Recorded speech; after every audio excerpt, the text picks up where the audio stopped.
The Curious Duckling. Danny the duckling waddled along the edge of the pond, never straying far from Mama Duck. His soft yellow feathers ruffled in the gentle breeze, and his bright blue eyes sparkled with curiosity. But no matter how much he wanted to explore, he always stayed close to his mother. His siblings swam confidently across the pond, diving and splashing without a care. "Go on, Danny," Mama Duck encouraged. "The pond is full of wonders waiting to be discovered." One sunny morning, while Danny was watching his siblings, a pair of frogs named Freddie and Fiona hopped up. Their golden eyes gleamed with excitement. "Hey, Danny, come explore the pond with us," Freddie croaked. Danny hesitated, glancing back at his mom. Before he could answer, a turtle named Tilly paddled over, her hazel eyes warm and inviting. "It'll be fun," Tilly said. "We'll stick together, I promise." With a deep breath, Danny finally agreed. The group set off, swimming slowly at first so Danny could keep up. As they ventured farther, Danny began to notice things he'd never seen before. They came across a patch of giant lily pads, floating like green rafts. Freddie and Fiona hopped from one to another, laughing as they bounced. "Come on, Danny, try it," Fiona called. Nervously, Danny climbed onto a pad, and to his surprise, it was thrilling. He even let out a small laugh. As they continued, Tilly pointed out shiny pebbles beneath the shallow water. "Aren't they pretty?" she asked. Danny peered at the glistening stones, mesmerized by how they sparkled like tiny treasures.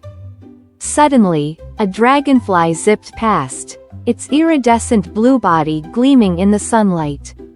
"Wow!" Danny exclaimed. "What's that?" Freddie explained how dragonflies danced through the air to catch bugs.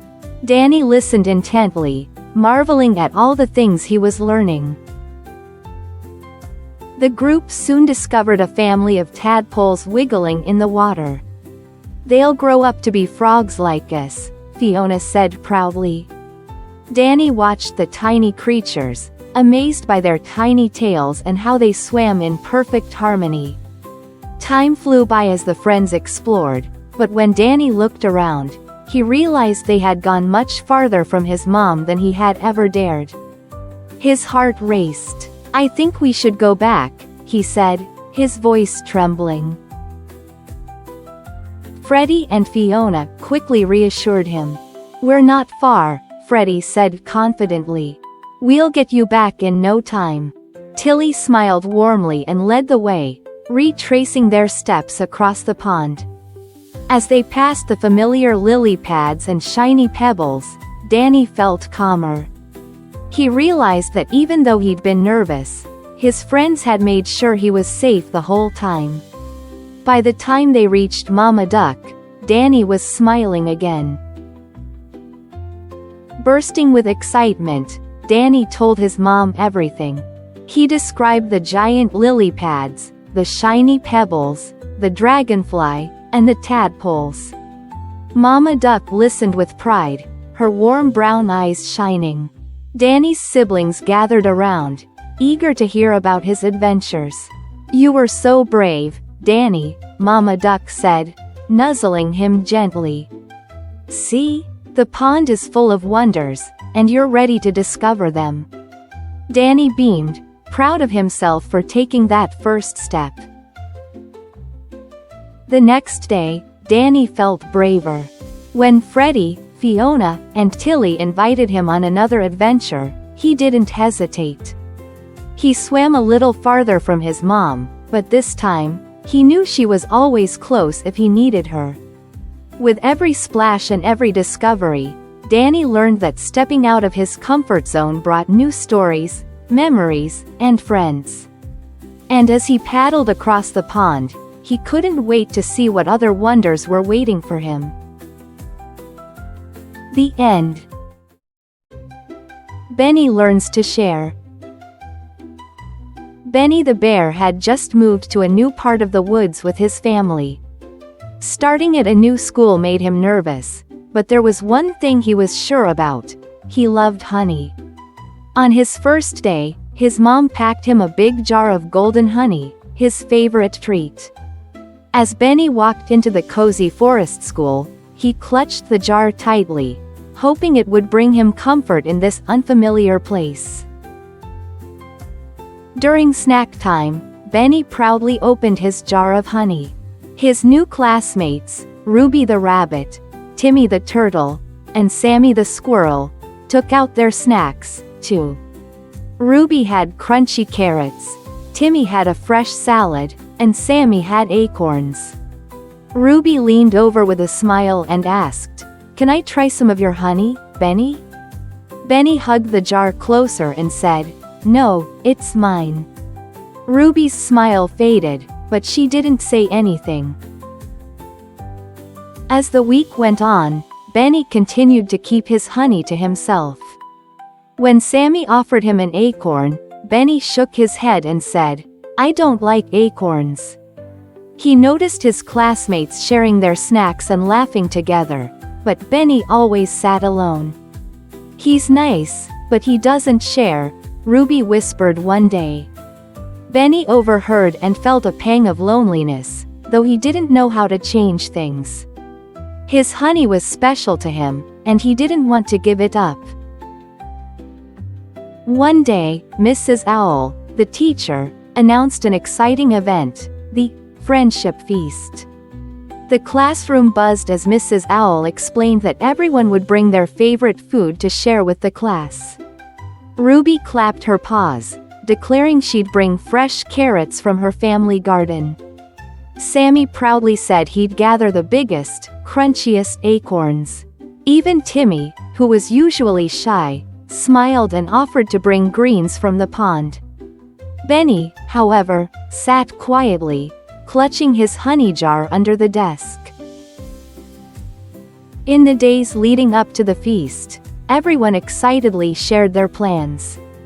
Ruby told the class about picking carrots with her siblings, describing how they raced to pull the biggest ones. Sammy bragged about climbing tall trees to find the perfect acorns, narrowly avoiding an angry woodpecker. Timmy even shared a funny story about slipping into the pond while collecting greens. Benny stayed quiet, unsure what to say. When asked, he mumbled, "My honey," then quickly changed the subject. Finally, the day of the feast arrived. Benny walked into the classroom, holding his honey jar tightly. A long table was covered with colorful plates of food. Ruby had arranged her carrots like little towers. Sammy had stacked his acorns in neat piles, and Timmy's greens sat in a basket lined with lily pads. Benny placed his honey jar at the far end of the table and sat nearby. He watched nervously as the others eagerly swapped snacks and laughed together. As the feast began, Ruby handed out carrots, giggling as Sammy pretended they were drumsticks.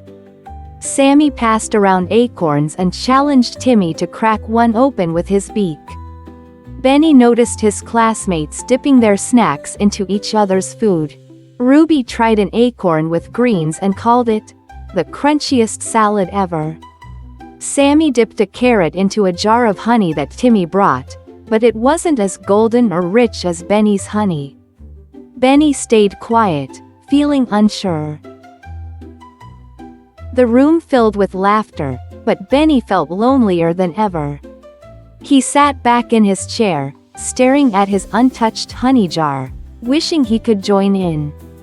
Mrs. Owl noticed Benny sitting by himself and walked over. "Benny," she said gently, "sharing isn't about losing what you love. It's about gaining something better, connections with others. Why don't you let them try your honey? You might be surprised." Benny hesitated but trusted Mrs. Owl's advice. With a deep breath, Benny picked up his honey jar, walked to the table, and said, Does anyone want to try my honey? His classmates' faces lit up with excitement. Ruby was the first to dip a carrot into the golden honey. Her eyes widened as she exclaimed, "This is the best honey I've ever tasted." Sammy eagerly dipped an acorn and called it better than tree sap. Timmy drizzled some over his greens, giving Benny a happy thumbs up. For the first time, Benny felt a warm happiness that had nothing to do with honey. His classmates cheered for his delicious treat, smiling as they shared their snacks with him. Benny finally felt like part of the group. Encouraged by their enthusiasm, he tried new foods for the first time. Ruby handed him a carrot, and he realized it wasn't bad with a little honey. Sammy convinced him to taste an acorn, and Timmy shared his salad. The classroom buzzed with laughter and chatter. Benny smiled, realizing that sharing didn't mean losing something. It meant gaining the joy of giving and making friends. His honey jar, once something he kept to himself, was now the center of the celebration.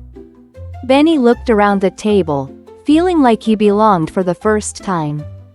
The feast continued, and Benny found himself enjoying every moment. From that day on, Benny started sharing his honey during snack time, and his classmates shared their snacks with him. He discovered that acorns weren't so bad with a drizzle of honey, and even carrots were surprisingly tasty. Benny loved feeling like part of the group. Soon, he wasn't just the new bear in school, he was a real friend.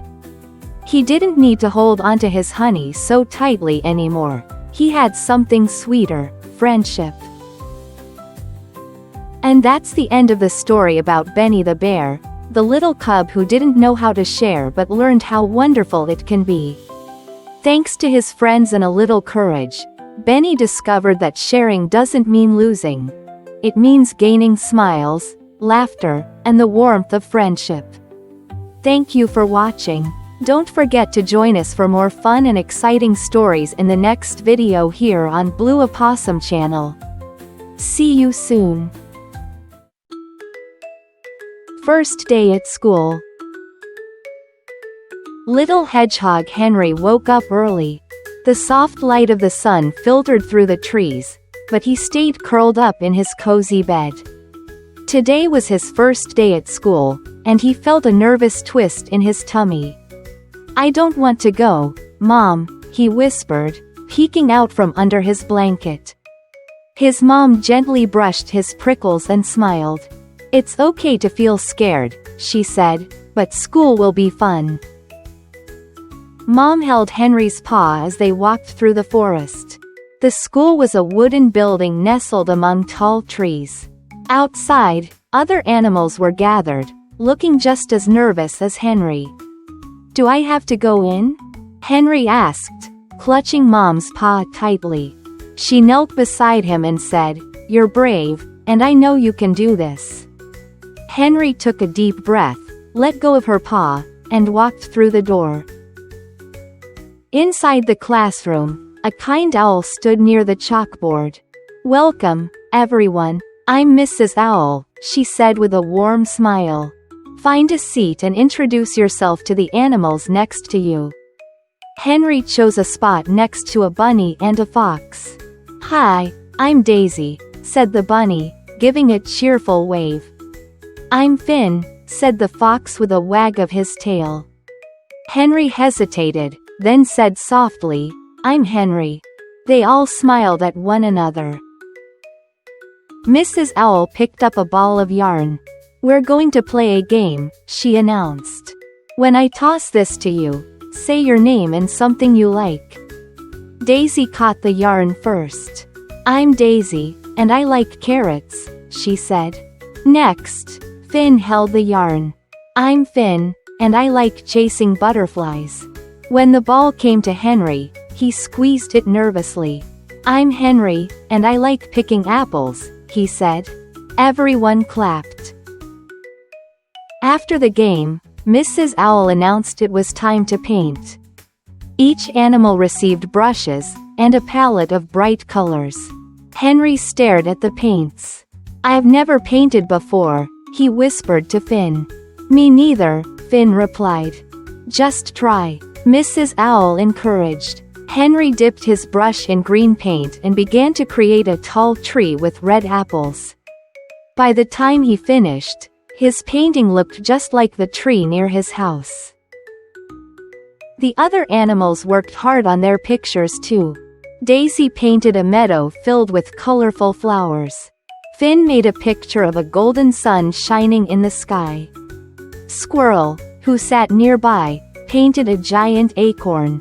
"Your tree looks amazing, Henry," Daisy said, smiling. "Thanks," Henry replied shyly. Mrs. Owl collected all the paintings and hung them on the wall. Henry felt a surge of pride seeing his tree displayed for everyone to see. At snack time, Henry sat with Daisy, Finn, and Squirrel. They shared stories while munching on their snacks. "I miss my mom," Daisy admitted, nibbling on a carrot. "Me too," said Finn, holding a berry. "Same here," Squirrel added, crunching on a nut. Henry nodded. "I was scared to come here, but I like painting. And the yarn game was fun."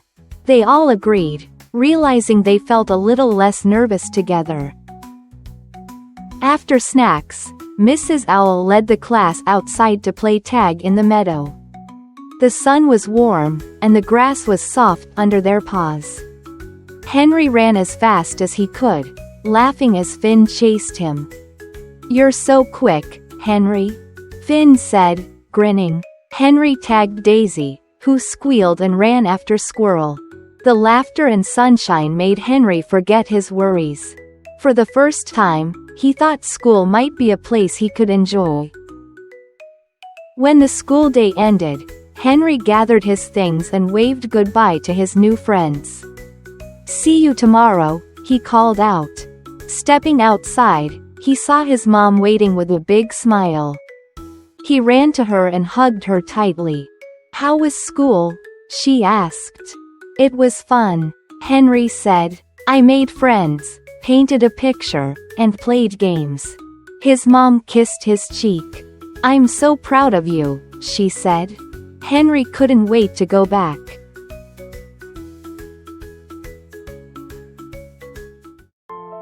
The Traveling Frog. Once upon a time, in a lush green valley, there lay a tranquil pond brimming with life. Frogs croaked in harmony, dragonflies danced on the water's surface, and cattails swayed gently in the breeze. Among the pond's residents was a young frog named Kvaka. Unlike her fellow frogs, who found joy in sunbathing and catching flies, Kvaka was different. She had a restless spirit and a burning curiosity about the world beyond the pond. Kvaka would often sit on her favorite lily pad, gazing at the sky as migrating birds passed overhead. What lies beyond the trees? What do mountains and rivers look like? She wondered. Her dreams of adventure grew stronger with each passing day, but she had no way to leave the pond. Frogs were not made for journeys, or so she was told.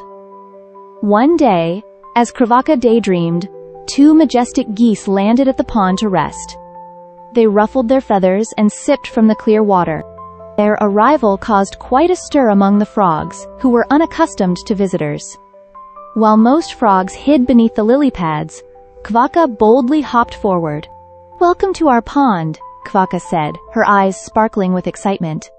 "Where do you come from?" The geese introduced themselves as Gander and Gwen. They told Kvaka about their journey across mountains, valleys, and rivers on their way to a distant, warm land.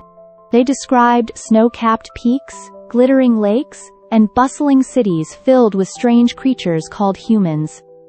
Kvaka's heart raced. "Oh, how I wish I could see those places, but I am just a frog and I cannot fly."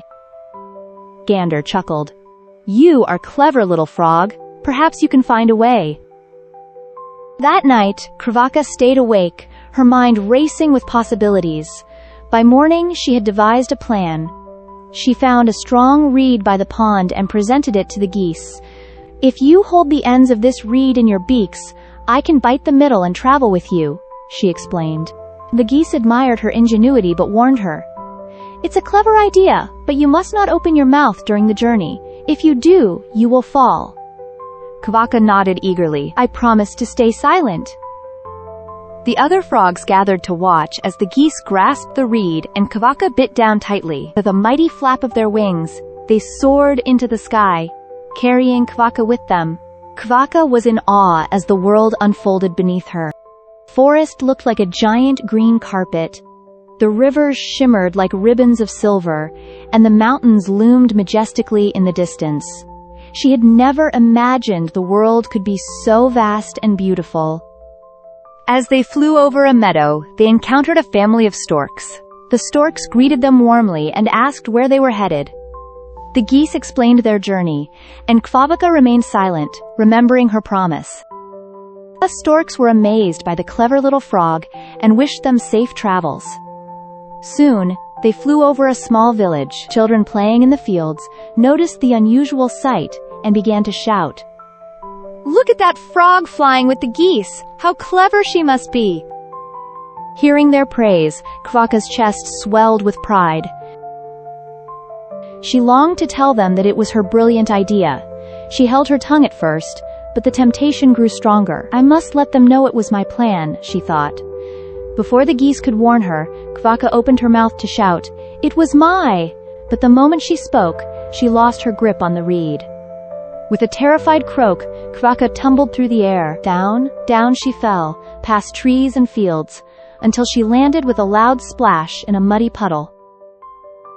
Dazed and embarrassed, Kvaka pulled herself out of the puddle. She looked around and realized she was in an unfamiliar part of the forest. The geese were nowhere to be seen. Kvaka felt a pang of regret. "Why did I have to speak?" she muttered. "I should have listened." But Kvaka was no ordinary frog. She shook off her disappointment and decided to explore her new surroundings.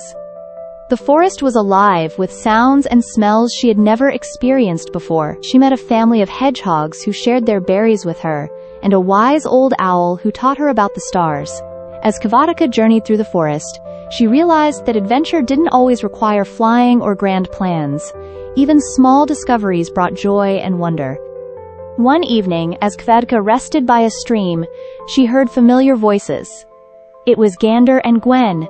The geese had searched for her after her fall and were relieved to find her safe.